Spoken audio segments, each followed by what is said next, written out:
ആഹാ എന്തൊരു ടേസ്റ്റ്. ഇപ്പൊ ഈ പാട്ടാണല്ലേ ട്രെൻഡ്. അപ്പൊ ഈ പാട്ടിൽ ഒരു റീൽസ് ചെയ്യേണ്ടി വരും.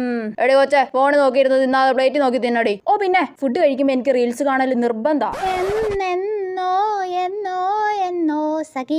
പിന്നെ ഈ പാട്ടിന്റെ റീൽസ്. അവക്ക് തിന്നുമ്പോഴും ഫോൺ വേണം. ഫോണില്ലാതെ അവക്ക് തൊണ്ടെന്ന് ഇറങ്ങത്തില്ല. എടി ആ ഫോൺ മാറ്റി വെച്ചിട്ട് വേഗം കഴിച്ചിട്ട് എണീറ്റ് പോകാൻ നോക്കടി. ഈ ഡയലോഗ് ഒക്കെ നീതുമോൾ എന്നും ഈ വീട്ടിൽ കേൾക്കുന്ന. നീതുമോക്ക് ഇതൊന്നും ഒരു പുത്തരിയല്ല. ചേടാ ദേ പിന്നെ ഈ പാട്ട്. ഇവന്മാർ ഈ പാട്ട് റീൽസ് ചെയ്ത് വെറുപ്പിക്കുവാണല്ലോ. ഗൈസ്, ഞാനിപ്പോ ഡൽഹിയിലേക്ക് പോകുന്ന ഒരു ട്രെയിനിലാട്ടോ. നിങ്ങൾക്ക് വ്യത്യസ്തമായ ഒരു കാഴ്ച ഞാൻ കാണിച്ചു തരാം. ഈ ട്രെയിനിലെ കക്കൂസിന്റെ അവസ്ഥ നിങ്ങൾ കണ്ടാൽ ഞെട്ടും. ദാ നോക്ക്. അയ്യേ പോടാ. ഫുഡ് കഴിച്ചോണ്ടിരിക്കുമ്പോ അവന് കാണിക്കാൻ പറ്റിയ വീഡിയോ. ഓ കഴിക്കാനുള്ള മൂടും പോയി. ഇതാണോടോ നിന്റെ വ്യത്യസ്തമായ കാഴ്ച?